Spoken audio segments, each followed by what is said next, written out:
Halo, perkenalkan nama saya Rizal Parezi.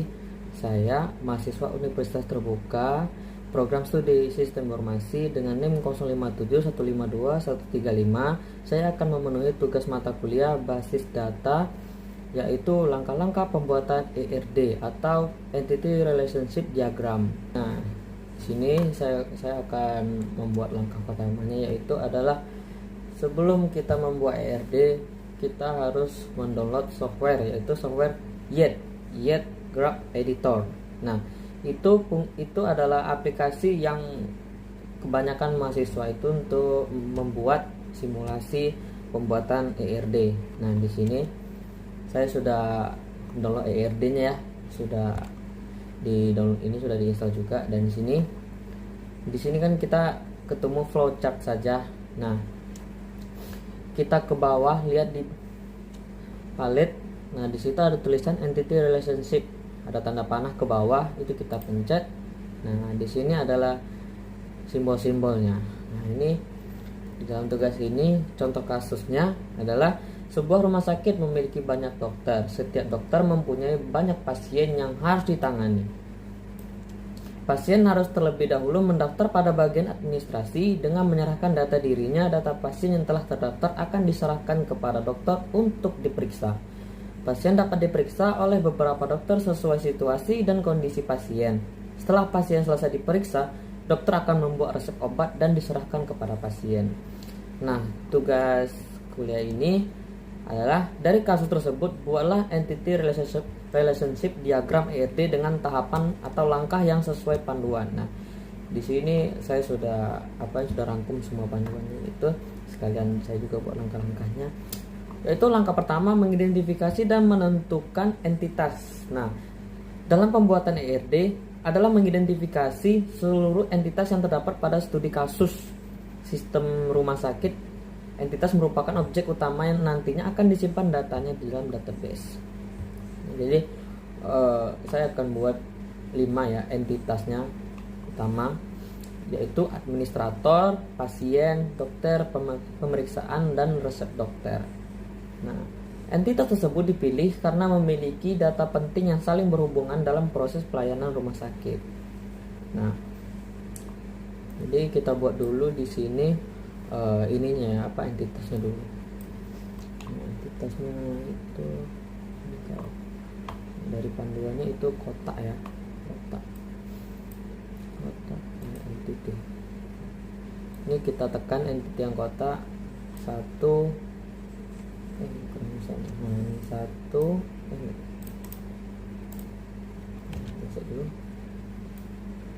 dua, susun dulu 3, 4, 5. Nah, di sini yang pertama kita taruh administrator di paling atas ya.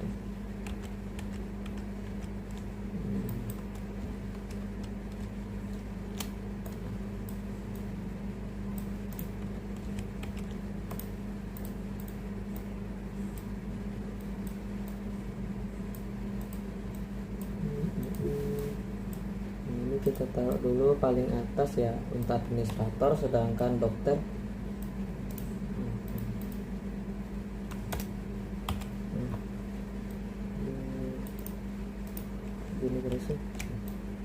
ini dokter di sini, sedangkan yang di sini adalah pasien.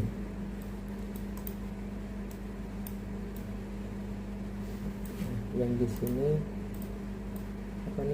Di sini resep dokter, kan di sini pemeriksaan. Nah, seperti inilah jalannya. Nah, seperti ini. Nah, di sini setelah entitas ditemukan, langkah berikutnya adalah menentukan atribut atau field yang dimiliki oleh masing-masing entitas. Atribut digunakan untuk menyimpan informasi atau data setiap entitas. Nah, di sini kita tulis dulu administrator.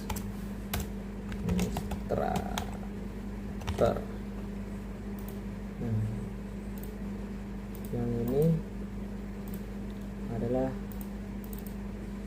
dokter depan ya. Nah, yang ini pasien. Bentuknya nggak jelas ini. Nah, yang ini adalah pemeriksaan. Yang ini juga adalah resep. Resep obat ya.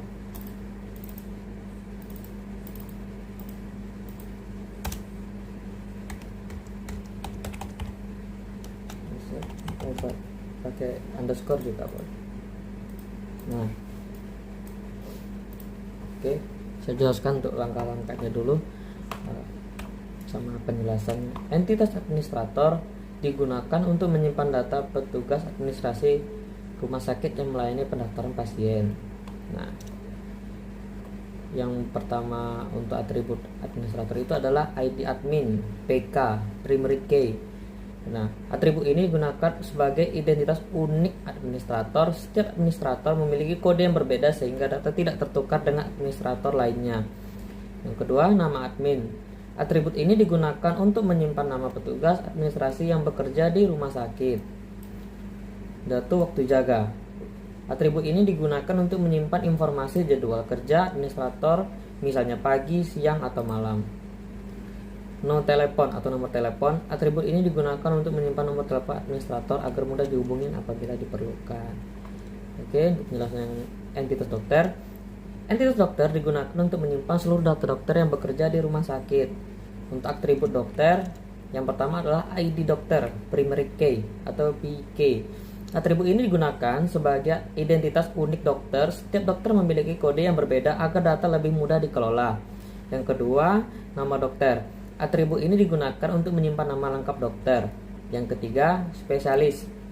Atribut ini digunakan untuk menunjukkan bidang keahlian dokter, misalnya spesialis anak, spesialis penyakit dalam, atau spesialis bedah. Yang keempat, alamat dokter. Atribut ini digunakan untuk menyimpan alamat tempat tinggal dokter. Yang kelima, atribut ini digunakan untuk menyimpan nomor handphone dokter. Oke, yang ketiga, entitas pasien. Entitas pasien digunakan untuk menyimpan data pasien yang datang berobat ke rumah sakit. Untuk atribut pasien, yang pertama adalah ID pasien, PK, primary key. Atribut ini digunakan sebagai identitas unik pasien agar setiap pasien memiliki kode yang berbeda. Yang kedua, nama pasien. Atribut ini digunakan untuk menyimpan nama lengkap pasien. Yang ketiga, tanggal lahir. Atribut ini digunakan untuk menyimpan tanggal lahir pasien sehingga umur pasien dapat diketahui. Yang keempat, jenis kelamin. Atribut ini digunakan untuk menyimpan jenis kelamin pasien, yaitu laki-laki atau perempuan. Yang kelima, alamat pasien. Atribut ini digunakan untuk menyimpan alamat tempat tinggal pasien. Yang keenam, nomor HP. Atribut ini digunakan untuk menyimpan nomor telepon pasien agar mudah dihubungi. Yang keempat, entitas pemeriksaan. Yang ini tadi. Nah, entitas pemeriksaan digunakan untuk mencatat proses pemeriksaan pasien oleh dokter. Atribut-atribut dari pemeriksaan yang pertama adalah ID pemeriksaan, primary key juga, PK. Atribut ini digunakan sebagai identitas unik setiap proses pemeriksaan. Yang kedua, tanggal periksa. Atribut ini digunakan untuk menyimpan tanggal pemeriksaan pasien dilakukan. Yang ketiga, keluhan. Atribut ini digunakan untuk mencatat keluhan yang dirasakan pasien sebelum diperiksa ke dokter. Yang keempat, diagnosis. Atribut ini digunakan untuk menyimpan hasil diagnosa dokter terhadap kondisi pasien. Yang kelima, ID pasien, FK, Foric key. Atribut ini digunakan sebagai penghubung antar tabel pemeriksaan dengan tabel pasien. Yang keenam, ID dokter, FK juga. Atribut ini digunakan sebagai penghubung antara tabel pemeriksaan dengan tabel dokter. Yang kelima, entitas resep obat. Entitas resep obat digunakan untuk menyimpan data resep obat yang diberikan dokter kepada pasien setelah pemeriksaan selesai dilakukan. Untuk atribut-atributnya, yang pertama adalah ID resep. Atribut ini digunakan sebagai identitas unik resep obat. Tanggal resep. Atribut ini digunakan untuk menyimpan tanggal resep dibuat. Nama obat digunakan untuk menyimpan nama obat yang diberikan kepada pasien. Dosis. Atribut ini digunakan untuk menyimpan aturan penggunaan obat, misalnya 3 kali sehari. Yang kelima, ID pemeriksaan. FK. Atribut ini digunakan untuk menghubungkan tabel resep obat dengan tabel pemeriksaan. Nah, di sini kita harus tambah dulu ya. Kita tambah dulu untuk atribut-atributnya. Ini kita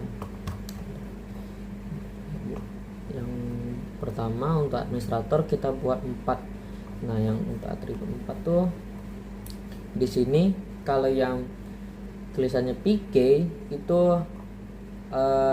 seperti ini atribut dia paling utama nih. Kecilin.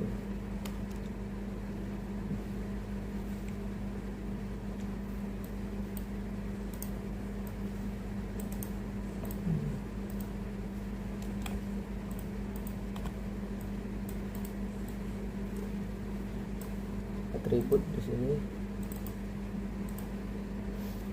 yaitu nama admin, waktu jaga, nomor telepon tuh 3 lagi. Kalau yang nggak ada kategori PK atau FK itu nggak ada, jadi atributnya polos. Ini untuk mempermudah kita kan Ctrl C, Ctrl V, 1 2 3. Oke, taruh di sini. Taruh di sini. Taruh di sini satunya. Ini di sini aja. Menaruhnya bebas, boleh asal rapi.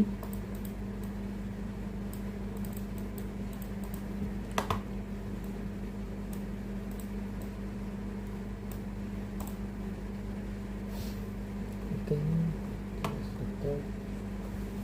dokter, ID dokter, primer key tetap ambil dari sini saja ya. Setiap dokter pasti ada primer key, berarti kita ambil dari sini. Nah, yang ini kita 1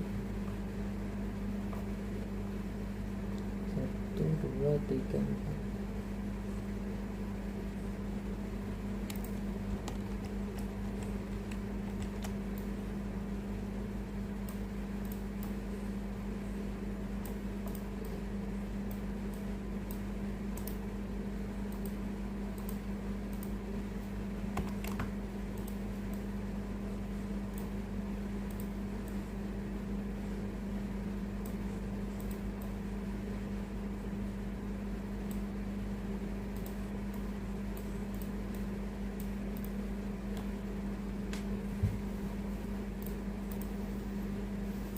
Ini kita jauhkan aja ya, kita jauhkan.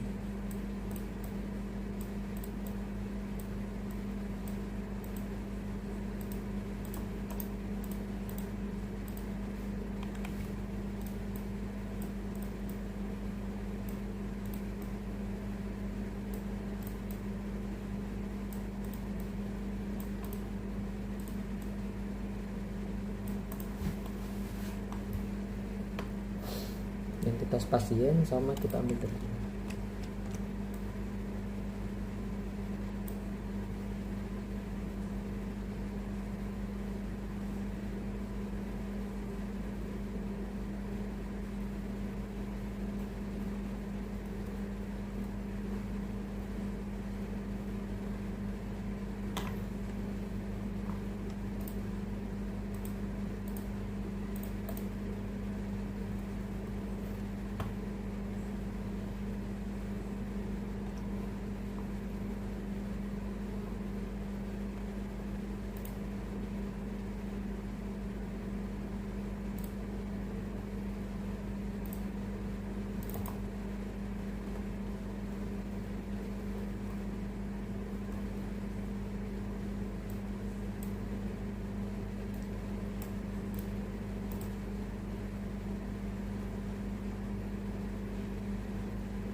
Jadi kita di sini salah atribut ya.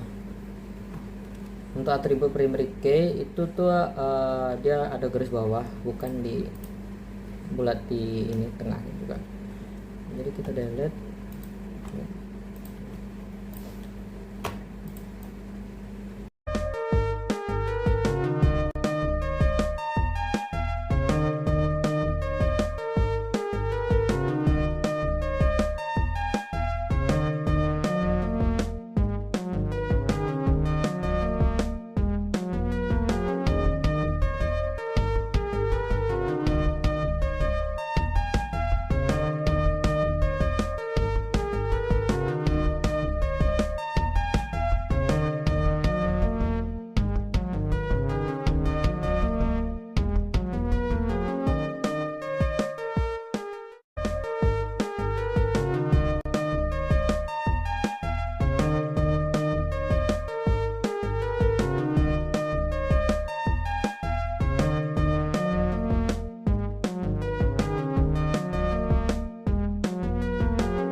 Nah, oke, sudah semua selesai.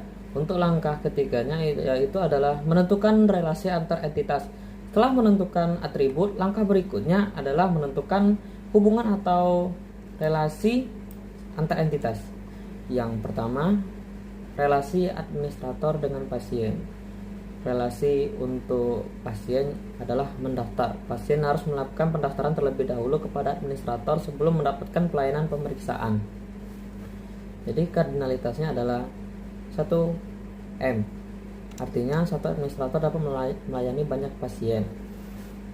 Kedua, relasi administrator ke dokter. Relasinya adalah memberikan data, berarti memberikan. Administrator memberikan data kepada pasien, memberikan data pasien kepada dokter agar pasien dapat diperiksa. Kardinalitasnya adalah MN. Artinya banyak administrator dapat memberikan data kepada banyak dokter. Yang ketiga, relasi dokter dengan pasien. Relasinya adalah memeriksa. Dokter melakukan pemeriksaan terhadap pasien sesuai kondisi pasien. Kardinalitasnya adalah MN. Artinya banyak dokter dapat memeriksa banyak pasien. Yang keempat adalah relasi dokter dengan pemeriksaan. Relasinya adalah melakukan. Dokter melakukan proses pemeriksaan terhadap pasien. Kardinalitasnya adalah 1M. Artinya satu dokter dapat melakukan banyak pemeriksaan. Yang kelima, relasi pemeriksaan ke resep obat. Relasi menghasilkan. Setelah pemeriksaan selesai dilakukan, dokter memberikan resep obat kepada pasien. Kardinalitasnya adalah 1M. Artinya satu pemeriksaan dapat menghasilkan banyak resep obat. Nah, ini langkah keempat yang kita lakukan sekarang. Yang saya lakukan sekarang membuat diagram ERD menggunakan Jet Graph Editor. Setelah seluruh analisis selesai dilakukan, langkah berikutnya adalah membuat diagram ERD menggunakan Jet Graph Editor. Nah, ini langkah-langkahnya yang ini tadi. Ini jadi saya jelasin di akhirnya sebelum kita buat arah-arahannya. Yang langkah yang dilakukan yaitu membuat entity menggunakan shape rectangle, menambahkan atribut menggunakan shape ellipse, membuat relationship menggunakan shape diamond, menghubungkan entity dengan relationship menggunakan garis konektor, menambahkan kardinalitas 1M atau N pada setiap relasi, merapikan posisi diagram agar mudah dibaca. Ya. Hasil dari ERD menunjukkan hubungan antara administrator, dokter, pasien, pemeriksaan, dan resep obat dalam sistem rumah sakit. Diagram tersebut membantu dalam memahami alur data dan mempermudah proses perancangan database sehingga dapat tersimpan secara terstruktur dan saling terhubung dengan baik. Nah, ini kita untuk pasang ini. Nah, ini kita yang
Oke, jadi ini hasil dari pembuatan ERD saya. Oke, sudah semua. Inilah hasil dari pembuatan ERD saya. Saya mohon maaf jika ada kesalahan dari kata atau penjelasan saya yang mungkin kurang terdengar atau tidak jelas, mohon dimaafkan. Jadi hasil praktikum saya ini ERD. Jadi terima kasih. Assalamualaikum warahmatullahi wabarakatuh.